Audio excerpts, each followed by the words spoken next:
L'homme est un être en constante évolution qui dépend du rapport entre les forces irrationnelles en lui qu'il ne peut pas contrôler et les forces dites rationnelles qu'il peut contrôler, c'est-à-dire qui sont sujettes à son raisonnement et à l'ordre mental qu'il veut bien donner à sa vie.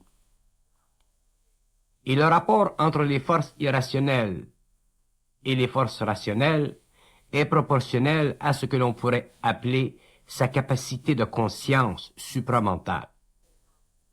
Plus un homme peut contrôler l'irrationnel en lui, plus il peut transformer l'énergie mentale et l'énergie émotionnelle et faire en sorte que cette énergie lui soit totalement bénéficiaire.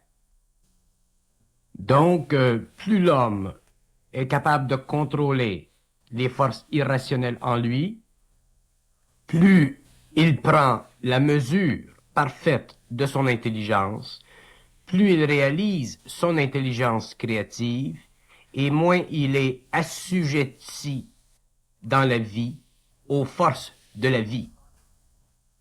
Pendant l'évolution, l'homme était conscient, partiellement conscient de ses forces, à travers les systèmes religieux, à travers les formes plus ou moins naturelles de magie, à travers l'ésotérisme, l'occultisme, ainsi de suite. Mais l'homme étant conscient des forces internes pendant l'évolution d'une façon inconsciente, ne pouvait pas comprendre et réaliser que ces forces devaient être intégrées avec lui. C'est-à-dire que ces forces devaient être amenées un jour à être sous son contrôle. L'homme ne pouvait pas réaliser que non seulement ces forces devaient planer au-dessus de lui, mais que ces forces devaient un jour le servir. Et pour que l'homme réalise ceci, il faut qu'il prenne pleine conscience de la valeur de ses forces, mais aussi qu'il prenne pleine conscience de la valeur de sa vie en tant qu'homme, de sa vie en tant que mortel, de sa vie en tant qu'être qui doit un jour intégrer totalement ses forces afin de bénéficier de leur énergie, afin que l'homme puisse, sur le plan matériel, contrôler les forces de la nature, qui sont aujourd'hui sous la gérance, sous la gestion de ces forces sur les plans invisibles et intérieurs de la vie. Par contre, l'homme nouveau devra prendre conscience de l'intégration des forces internes afin de créer sur le plan matériel une condition de vie qui coïncide avec leur puissance, mais à travers sa volonté. L'homme nouveau devra réaliser l'impertinence de ses intelligences, de ses forces, et combattre jusqu'à la fin, afin de transmuter le pouvoir qu'ils ont sur l'homme et de les inviter à travailler pour lui. Que ce soit des forces sur le plan mental, que ce soit des forces sur le plan astral ou que ce soit des forces sur le plan vital. L'homme devra un jour les contrôler parfaitement et les amener à sa disposition. Ceci fera la différence entre l'involution et l'évolution. La différence entre la domination de ces forces internes, de ces forces irrationnelles, pour le contrôle de ces forces, pour le bénéfice de l'homme et l'éventuel développement d'une super société, d'une super structure et d'une super intelligence sur la Terre, qui pourra alors mettre en marche les mécanismes d'une nouvelle science. Les forces dites irrationnelles ne sont pas des forces qui manquent d'intelligence. Au contraire, ce sont des forces intelligentes, très intelligentes, mais qui obéissent à des lois différentes des lois de l'homme. Mais ces forces servent et ont toujours servi à l'évolution de l'homme. Mais l'homme n'a jamais pu bénéficier de leur présence en lui d'une façon consciente. Il a bénéficié de leur présence en lui d'une façon inconsciente, d'où la souffrance sur la terre, d'où le karma de l'homme et d'où l'évolution de l'âme. Mais l'homme nouveau doit bénéficier sur le plan matériel de ces forces. Donc il est obligé de les intégrer et il doit apprendre à comprendre leur langage, c'est-à-dire qu'il doit apprendre à être aussi intelligent qu'elles, c'est-à-dire à être capable de transformer l'intelligence de leur monde en intelligence du monde de la Terre. C'est-à-dire que l'homme doit se les approprier, il doit les contrôler, il doit les mettre à sa mesure et ne se servir que de leur énergie et non plus être affecté par la forme qu'elles prennent pour se manifester à travers lui. Si nous disons que ces forces sont irrationnelles, c'est pour employer un terme qui définit l'incapacité de l'homme de travailler avec ses forces, d'utiliser ses forces, de comprendre ses forces. L'homme doit apprendre le jeu. Il doit comprendre la manipulation de la forme. Il doit être suffisamment conscient pour ne jamais se laisser prendre dans le jeu de ses forces. Et le jeu de ses forces est très subtil parce que c'est un jeu qui provient de l'organisation de leur intelligence. Organisation qui est différente de la nôtre, mais qui n'est pas anti-homme. L'organisation intelligente de ces forces est anti-homme lorsque l'homme ne se sert pas d'elles, lorsque l'homme ne peut pas apprendre comment elles œuvrent et lorsque l'homme ne réalise pas qu'il a le pouvoir sur la terre de les contrôler. C'est à partir de ce moment-là que ces forces peuvent être anti-homme, c'est-à-dire retarder son évolution, lui amener une très grande souffrance et l'empêcher de prendre sur la terre le contrôle de son évolution. L'homme doit apprendre à les conquérir totalement afin d'avoir une intelligence totale. Sinon, sa conscience humaine n'est pas totale, elle n'est pas parfaite.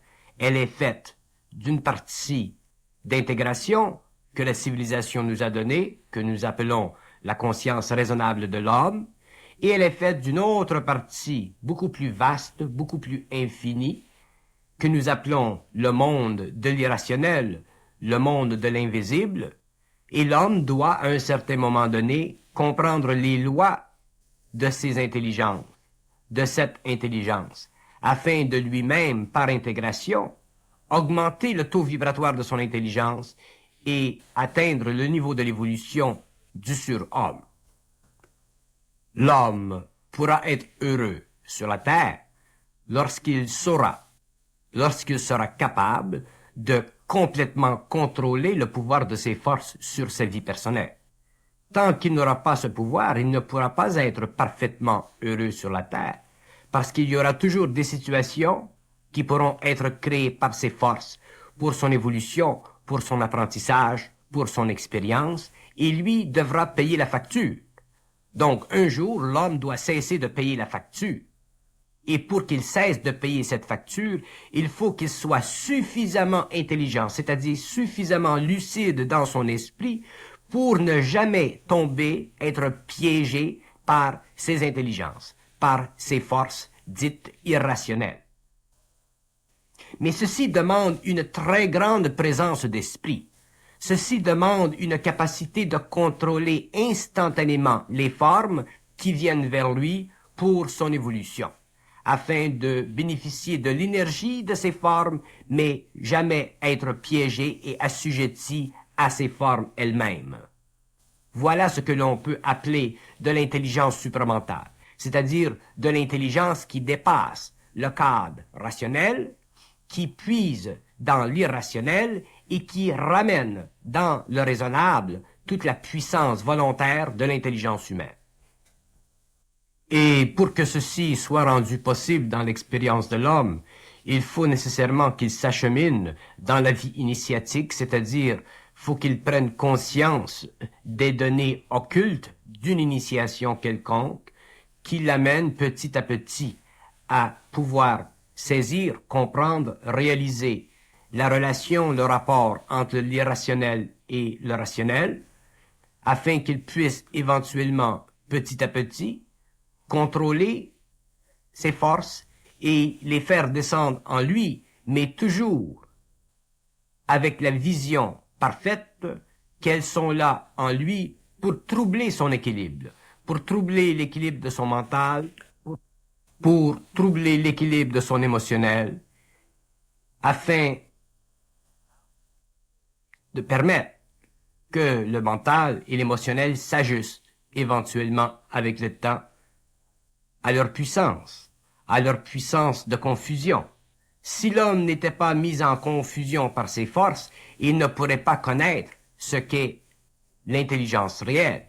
Il demeurerait simplement envoûté par des formes ordonnées que lui ont donné sa civilisation, mais il ne pourrait pas atteindre les hauts plafonds ou les hauts niveaux, si vous voulez, de la conscience créative qui défie la forme et qui peut la réorganiser pour que l'homme puisse aller plus loin dans la détermination de son évolution. L'être inconscient qui s'achemine dans la vie est protégé jusqu'à un certain point de l'irrationnel à cause des formes de sa culture. Donc, il ne peut pas aller plus loin que sa culture. Tandis que l'être qui s'avance sur le chemin de l'initiation peut aller plus loin que les limites de sa culture. Entrer profondément dans le territoire occulte de la conscience, converser avec les forces de l'irrationnel, les sentir leur agissement, mais être suffisamment intelligent avec l'expérience pour en comprendre les lois, c'est-à-dire pour en arriver un jour à les parfaitement contrôler.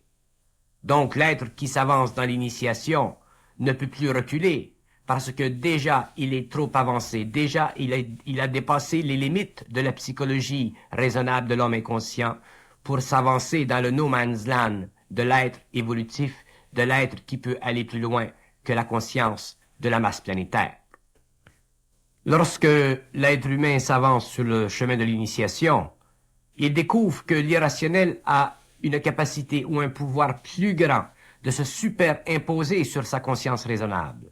Et c'est là que l'homme vit le test. C'est là que l'homme apprend à bien mesurer son intelligence. C'est là qu'il apprend le jeu de l'intelligence de l'irrationnel. Donc, c'est là qu'il développe une très grande intelligence, une très grande lucidité, une très grande volonté.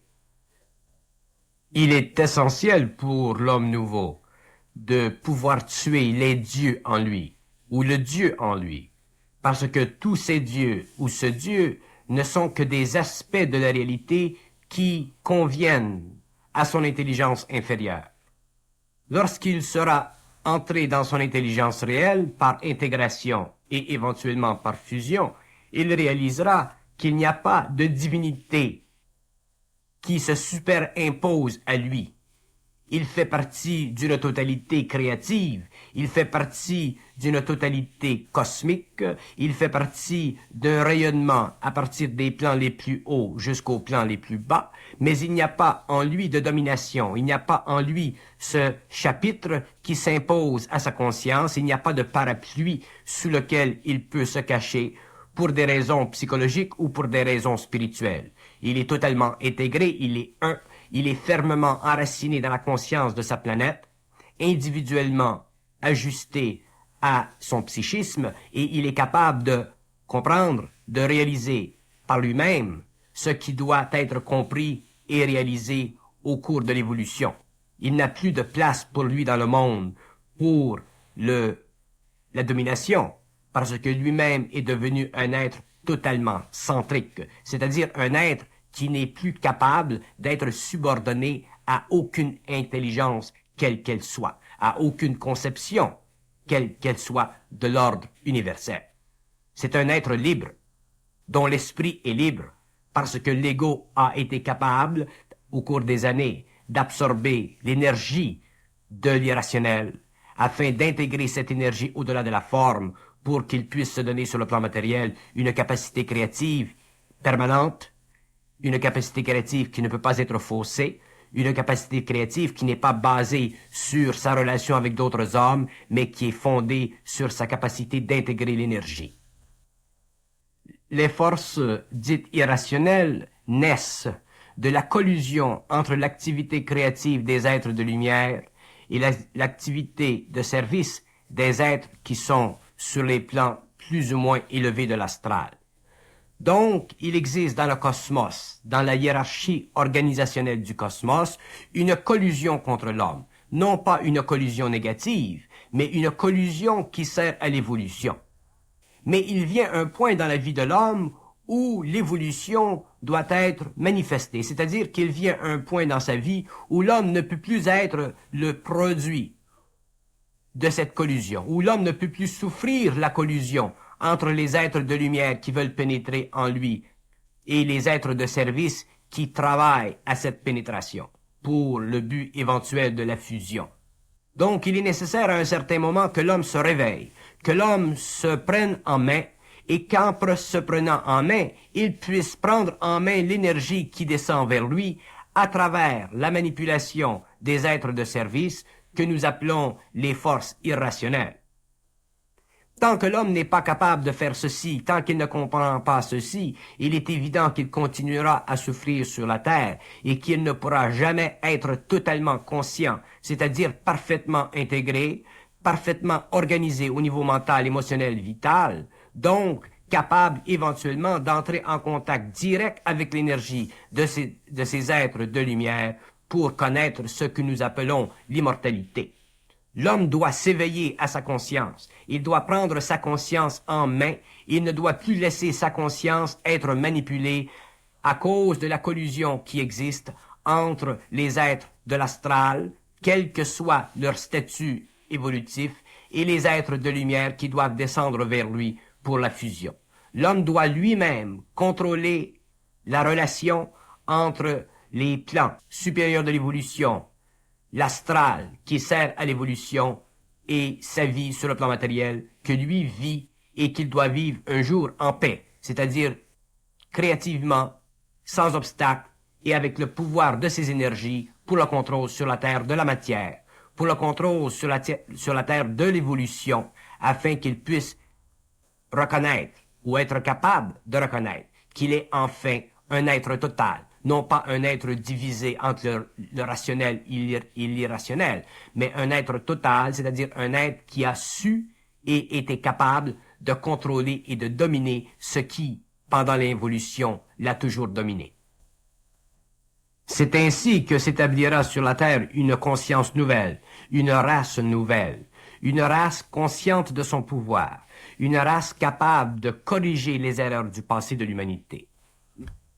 Donc, ce ne sont pas ces êtres de service qui sont organisationnellement contrôlés par les forces de la lumière qui peuvent donner à l'homme de la connaissance, mais ce sont ces êtres qui peuvent aider à l'évolution de l'homme à l'intérieur des conditions qui leur sont imposées sur les plans de la mort.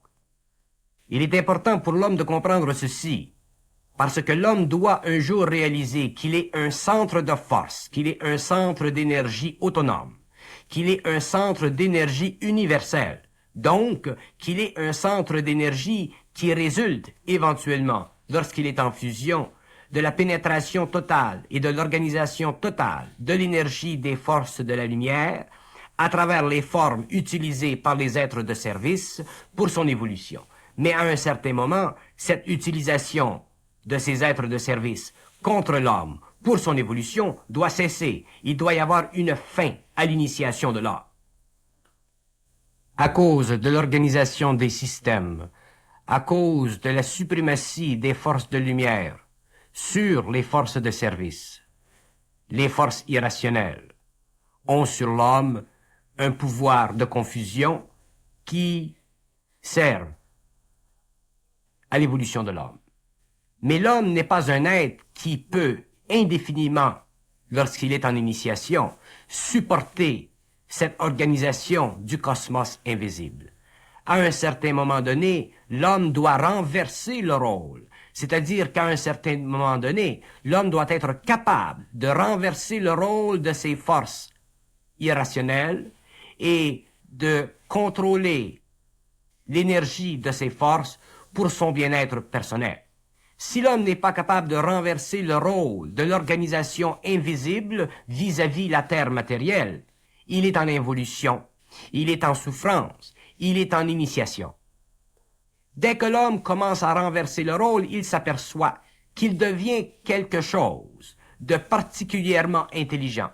Il devient une personne particulièrement lucide. Il devient un être particulièrement conscient. Il s'aperçoit qu'il ne fait plus partie de la masse humaine. Il s'aperçoit qu'il fait partie d'une conscience à unité, c'est-à-dire d'une conscience qui se manifeste unitairement en lui. Et il s'aperçoit que cette conscience n'est plus une conscience planétaire. Il s'aperçoit qu'il ne fait plus partie de l'humanité en tant que telle. Il fait partie de l'humanité à cause de sa corporalité, mais il ne fait plus partie de l'humanité sur le plan de son esprit. Il réalise qu'il est autre chose.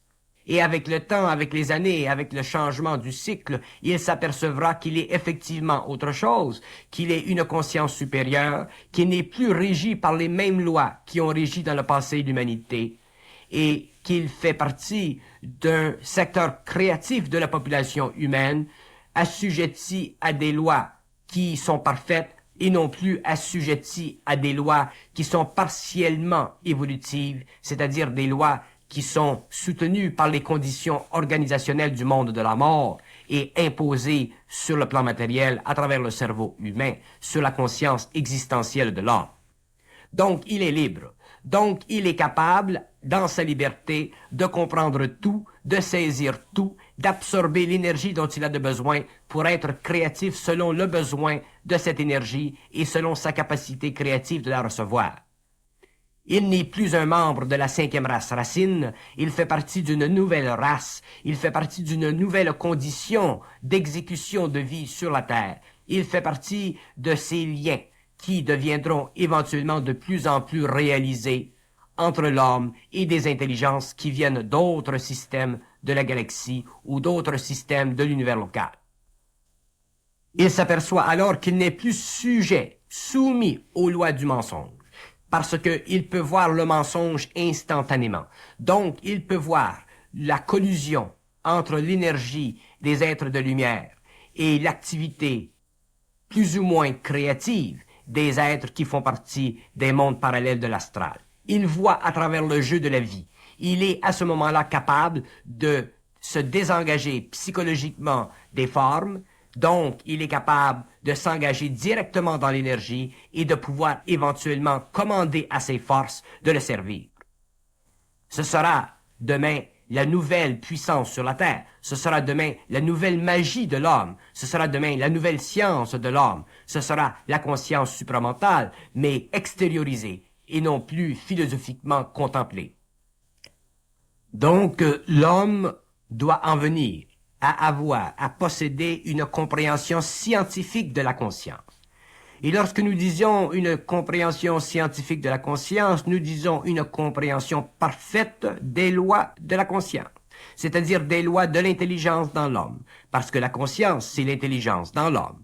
Et si l'homme apprend à comprendre les lois de l'irrationnel, s'il apprend à contrôler l'irrationnel, s'il apprend à ne pas se faire jouer ou déjouer par l'irrationnel, automatiquement, il entre dans la compréhension scientifique de la conscience. Il entre dans la compréhension scientifique de sa propre conscience. Et automatiquement, il peut comprendre toutes les autres consciences parce que la conscience, c'est-à-dire l'intelligence créative, est un phénomène universel dans le cosmos. L'homme n'est plus alors seul, il est parfaitement seul. Auparavant, il était seul existentiellement, maintenant il est parfaitement seul dans la centricité de son intelligence, dans le perfectionnement de son intelligence, dans l'absolue qualité de la certitude de son intelligence. Et c'est de cette solitude qu'il vit, c'est dans cette solitude qu'il se complaît, et c'est dans cette solitude qu'il puise indéfiniment les ressources inimaginables de la conscience créative ou de l'énergie des êtres de lumière en lui, qui n'ont plus à se servir des êtres de service pour malmener sa vie, pour faire interférence avec sa vie, pour rendre sa vie irrationnelle, mais il se sert de cette énergie parce que maintenant il est en fusion, c'est-à-dire qu'il est parfaitement réuni avec cette intelligence, il est parfaitement intégré avec elle parce que sa conscience subjective, astrale, planétaire a été suffisamment troublée par l'irrationnel pour être demain corrigée par sa volonté et son intelligence pure. Donc il n'y a plus d'astral dans l'homme, il n'y a qu'une connexion vibratoire entre lui sur le plan matériel et son psychisme et les forces qui font partie de ce que nous pouvons appeler aujourd'hui les plans de la lumière, c'est-à-dire les plans de l'intelligence pure, les plans où la manifestation de l'énergie devient dans le cerveau de l'homme la créativité sur la terre. L'être humain conscient, supramental, doit être capable de sentir en lui l'inévitabilité du plus grand rêve qu'il peut créer dans son mental. C'est-à-dire qu'il doit être capable de supporter l'inévitabilité de ce qu'il considère être le plus nécessaire sur le plan matériel, le plus nécessaire dans sa vie. Donc, si l'homme reconnaît qu'il est nécessaire dans sa vie, qu'il en arrive un jour au contrôle de la matière, s'il en arrive qu'il doit un jour l'éviter, s'il en arrive un jour qu'il doit transmuter la matière, s'il en arrive un jour qu'il doit commander à la nature, ces aspects de sa conscience font déjà partie de son intelligence et ne peuvent pas être retenus que par les forces en lui dites irrationnelles, c'est-à-dire ces forces qui vont empêcher que se manifeste en lui cette conscience, ce pouvoir. Donc, les forces irrationnelles dans l'homme, à la fois travaillent pour l'évolution et à la fois contre l'évolution. Elles sont programmées pour empêcher l'homme d'être dans son intelligence, afin de lui offrir une résistance, afin qu'il puisse dépasser la résistance pour entrer dans son intelligence. Et d'un autre côté, ce sont des forces qui servent à l'évolution parce qu'elles sont gérées par plus hautes qu'elles, c'est-à-dire elles sont gérées par des intelligences dont la puissance est universelle et incontestée dans le cosmos. Mais l'homme doit faire attention de ne pas créer en lui-même la dualité, c'est-à-dire que même si le cosmos est organisé de telle façon à ce que l'énergie vienne des plans les plus hauts et descende vers les plans les plus bas, l'homme ne doit pas avoir l'impression, qui est une impression astrale, qu'il y a division entre ces plans. Parce que là où l'homme est, c'est-à-dire là où l'esprit est incarné dans la matière, là se situe le pouvoir du cosmos sur une planète quelconque. Et ce pouvoir est indéfinissable, ce pouvoir n'est pas réductible à une dualité, ce pouvoir est un pouvoir de fusion, c'est-à-dire d'unité totale entre les plans les plus élevés et les plans les plus bas. Donc il n'y a plus d'homme en tant que tel, il y a un surhomme, c'est-à-dire il y a un être parfaitement conscient, parfaitement intégré et parfaitement capable de commander aux lois de la nature, c'est-à-dire d'établir les lois de la conséquence de l'évolution. Sinon, l'homme peut facilement tomber dans le piège des intelligences supérieures qui le dominent, dans le piège d'un Dieu quelconque qui supervise tout. Et ceci est très dangereux, parce que ceci est justement une forme astrale qui doit être dépassée par l'homme de la nouvelle évolution. L'homme de la nouvelle évolution doit être capable de supporter le poids de cette solitude, c'est-à-dire d'être capable de supporter le poids de la perfection de son intelligence. Il doit être capable de supporter le poids de sa conscience envers toute domination quelconque qui puisse lui être imprimée dans le mental à travers les formes utilisées par les êtres de service. Tant que l'homme ne sera pas capable de faire ceci, il ne pourra pas être un scientifique réel parce qu'il ne pourra pas prendre sur lui-même les conséquences de ses actes d'une façon parfaite et d'une façon inévitablement intelligente, puisqu'il aura manqué de comprendre que la réalisation de l'intelligence sur une planète à travers un être incarné tel que le mortel est une réalisation qui ne peut pas être soumise aux lois de la polarité, aux lois de la division. C'est une réalisation qui résulte de la descente, c'est-à-dire de la fusion, c'est-à-dire de l'intégration parfaite d'une vibration qui ne peut pas être incorporée dans une forme, mais qui peut être transposée dans un corps parfaitement organisé pour la recevoir. Donc, l'être humain n'a pas, lorsqu'il est conscient, à sentir en lui une forme quelconque, même une forme subtile de domination dans son esprit. Il doit être capable d'être seul dans son esprit, parfaitement seul avec son esprit et parfaitement seul dans son intelligence. Sinon, il y a en lui encore de l'initiation, il y a encore en lui de la dualité, et un jour, le rapport entre les forces de l'astral ou les forces irrationnelles et sa conscience planétaire personnelle sera troublé par ce manque de compréhension, par ce manque de perfection dans l'intelligence de son corps mental. Doit venir dans la vie de l'homme conscient le temps où il est capable, sur le plan matériel, de concevoir parfaitement qu'il est incapable d'erreur. S'il n'est pas capable de concevoir parfaitement qu'il est incapable d'erreur, c'est qu'il y a en lui du doute, il y a en lui de la coloration dans son intelligence, donc il n'y a pas chez lui une parfaite fusion, c'est-à-dire qu'il n'a pas totalement dépassé le travail que peut faire sur ses corps subtils les forces irrationnelles, donc il n'est pas parfaitement dans son intelligence. Il ne possède pas parfaitement son intelligence, il ne possède pas parfaitement le pouvoir de son intelligence. Donc il est conséquemment un être encore planétaire, qui doit se perfectionner afin de purifier sa mémoire, afin d'éliminer en lui les traces de la conscience planétaire de la cinquième race racine. Les systèmes religieux, les sciences magiques, les sciences occultes, ésotériques, philosophiques, ont rendu l'homme conscient des forces irrationnelles, mais ne lui ont pas enseigné comment les neutraliser, comment s'en servir créativement, comment les contrôler, comment faire descendre à travers elles la puissance de l'intelligence créative universelle. C'est pourquoi l'homme, pendant des siècles, pendant l'évolution, a été un être soumis à des données qui faisaient partie du mensonge cosmique, à des données qui ne pouvaient pas lui servir parfaitement, donc des données qui devaient éventuellement se retourner contre lui, parce que ces données ne pouvaient pas lui donner la vie parfaite, ne pouvaient pas lui donner le bonheur parfait, c'est-à-dire l'équilibre parfait dans ses corps.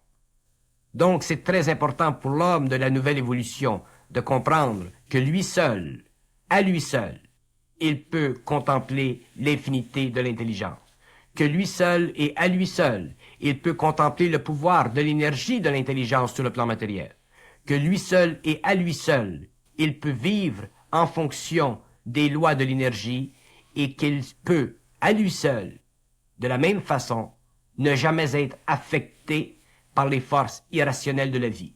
Une fois que l'homme n'est plus affecté par les forces irrationnelles de la vie et qu'il est suffisamment conscient pour comprendre et pour gérer l'énergie en lui, il ne peut plus être sur la Terre un être malheureux, quelle que soit la condition de la planète, quelle que soit la condition de la vie, parce que à ce moment-là, il est en contrôle des forces de la vie, il devient magicien. Il devient scientifique magicien, c'est-à-dire qu'il devient un être qui commande, et non plus un être à qui l'on commande. Maintenant que l'homme passe de l'inconscience à la conscience, de l'intelligence inconsciente à l'intelligence consciente, il sera obligé de reconnaître qu'il possède effectivement et absolument le pouvoir sur l'irrationnel, sur les forces intelligentes du monde invisible de l'astral. Il sera obligé de reconnaître qu'il est lui-même le porteur de la nouvelle lumière, et que cette lumière n'est plus une lumière conditionnée par l'astral, par des aspects spirituels, mais que cette lumière est effectivement le pouvoir de l'énergie de l'intelligence cosmique sur le plan matériel pour la révolution du passé et la transcendance du présent de l'homme afin de l'amener sur les rives de l'immortalité. L'homme ne peut plus demain, et je parle du surhomme, je parle de l'homme conscient, je parle de la race racine, l'homme ne peut plus demain ne pas être capable de vivre les rêves qu'il a contemplés dans le passé à cause de l'intuition, à cause de son rapprochement plus ou moins coloré avec l'astral. Demain, l'homme doit être capable de vivre ce qu'il sait qu'il doit vivre, et rien ne peut demain l'empêcher de vivre ceci, parce que si l'homme ne vit pas ceci, c'est la mort de la planète, c'est la destruction de la conscience de la race, c'est la destruction éventuelle de l'homme. Donc, il n'y a plus de conditions qui soit imposable à l'homme parce que l'homme est venu sur la terre. Certains hommes sont venus sur la terre. Certains hommes sont suffisamment évolués sur la terre pour prendre sur eux, dans leur expérience, le fardeau de la nouvelle évolution, c'est-à-dire la responsabilité de transiger directement avec les forces de l'évolution, de transiger directement avec les forces irrationnelles et de contrôler ces forces pour le bénéfice de sa vie, pour le bénéfice de sa planète et pour le bénéfice évolutif des royaumes qui sont assujettis à cause de leur évolution, à cause de leur statut à lui-même. L'homme demain, l'homme supraconscient, l'homme parfaitement conscient sera un être qui ne pourra plus être détruit, sera un être que l'on ne pourra plus détruire, parce que ce sera un être qui aura parfaitement et totalement intégré ce qui dans le passé pouvait le détruire. Tant que l'homme ne sera pas allé jusqu'au bout du combat, autrement dit, tant qu'il n'aura pas percé tous les voiles de l'illusion, il ne pourra pas réaliser qu'il a la capacité de contrôler l'irrationnel et de le rendre inoffensif. Et l'irrationnel sur la planète Terre doit être rendu inoffensif afin que l'homme soit en puissance, afin que l'homme soit hiérarchique, c'est-à-dire qu'il fasse partie de ces évolutions qui, aujourd'hui, dans le système, ont le pouvoir et la commande de la matière, le pouvoir et la commande du transport dans le temps, le pouvoir et la commande de matérialiser et de dématérialiser leur forme afin d'entrer en contact avec les hommes selon leur volonté, selon leur intelligence, selon la destinée de leur nation, selon l'activité scientifique de leur intelligence. Donc, l'homme doit reconnaître que ce qu'il appelle interférence dans la vie fait partie de l'activité des forces irrationnelles, fait partie de la domination de ces forces sur son comportement humain, fait partie de la programmation de ces forces érigées par des intelligences supérieures qui ne font pas partie du monde de l'astral, mais qui font partie du monde de l'intelligence, c'est-à-dire de ces mondes tellement perfectionnés qu'il n'y a plus de liaison entre la domination et le pouvoir. Et lorsqu'il n'y a plus de liaison entre la domination et le pouvoir, nous sommes forcés, nous, en tant qu'êtres humains, de subir ce qui est le plus près de nous, c'est-à-dire la domination, parce que nous ne sommes pas encore dans le pouvoir. Donc, l'homme doit comprendre que les interférences dans sa vie font partie de l'irrationnel. C'est pourquoi il doit contrôler l'irrationnel, il doit faire en sorte que les formes utilisées par l'irrationnel pour lui créer de l'interférence sont des formes qui doivent être un jour détruites. L'homme doit les détruire parfaitement, les neutraliser parfaitement, et pour ce, il ne doit y avoir dans son intelligence aucune émotion, c'est-à-dire il ne doit y avoir dans son intelligence aucune astralité, puisque l'astralité est justement le matériel utilisé par ces forces contre l'homme. Lorsque nous parlons d'astralité, nous parlons de l'émotion dans l'intelligence. Nous parlons de l'activité subjective de l'ego. Nous parlons de ces formes qui font partie de la personnalité et que l'homme n'est pas capable de parfaitement contrôler parce qu'il ne peut pas voir dans le jeu de ces formes l'activité pernicieuse des forces irrationnelles. Nous sommes habitués, les hommes, à penser en termes du passé. Nous sommes habitués à penser selon les opinions de l'humanité. Donc, nous n'avons pas la capacité de créer notre propre vision de notre propre réalité. Nous ne sommes pas capables de réaliser que notre vitalité est en fonction de notre volonté et de notre intelligence, et que cette vitalité n'est pas et ne doit pas être constamment dominée par des forces irrationnelles qui se servent de notre mental et de notre émotion pour la réduire et pour la diminuer et pour nous amener éventuellement à sa destruction totale, ce que nous appelons la mort. Donc l'homme doit réapprendre à voir les choses, réapprendre à penser, réapprendre à conquérir le terrain perdu afin de substituer en lui ce qui est irrationnel pour le pouvoir pur. Parce que le pouvoir ne vient que par la destruction de l'irrationnel, le pouvoir réel. Et lorsque je parle du pouvoir, je parle de la puissance de l'homme. Je ne parle pas du pouvoir psychologique de l'homme, du pouvoir psychologique et magique de l'homme. Je parle du pouvoir réel de l'homme, c'est-à-dire de sa capacité d'intégrer instantanément par sa volonté les forces de la lumière à travers ses principes pour que ces forces soient utilisées par lui en tant que véhicule sur le plan matériel. Donc l'homme doit réapprendre à penser sa vie complètement. Et complètement veut dire complètement, afin qu'il ait éventuellement une parfaite conscience de sa vie, une parfaite conscience de sa vitalité et une parfaite conscience de l'intelligence et de l'émotion et de sa vitalité, afin de pouvoir éventuellement vivre sur le plan matériel en tant que survivant lorsque les forces planétaires, lorsque les forces irrationnelles auront écrasé l'homme et l'auront placé contre le mur, c'est-à-dire contre le mur de sa mémoire, qui doit être revécu dans l'expérience, dans une fin de cycle qui sera pour la majorité des hommes une fin suffisamment difficile pour l'empêcher de voir qu'il y a autre chose au-delà de son expérience. Donc, la division psychologique entre l'homme de la 5e race et l'homme de la 6e sera proportionnelle au pouvoir de contrôler l'irrationnel en lui. L'homme qui pourra contrôler l'irrationnel, automatiquement jouira d'une autre psychologie, jouira d'une autre volonté, d'une autre intelligence, d'une autre conscience, et il se sentira parfaitement bien dans sa peau, et il se sentira bien sur la planète, sur la Terre, et il sentira pour la première fois, depuis que l'homme est sur la Terre, que la Terre lui appartient.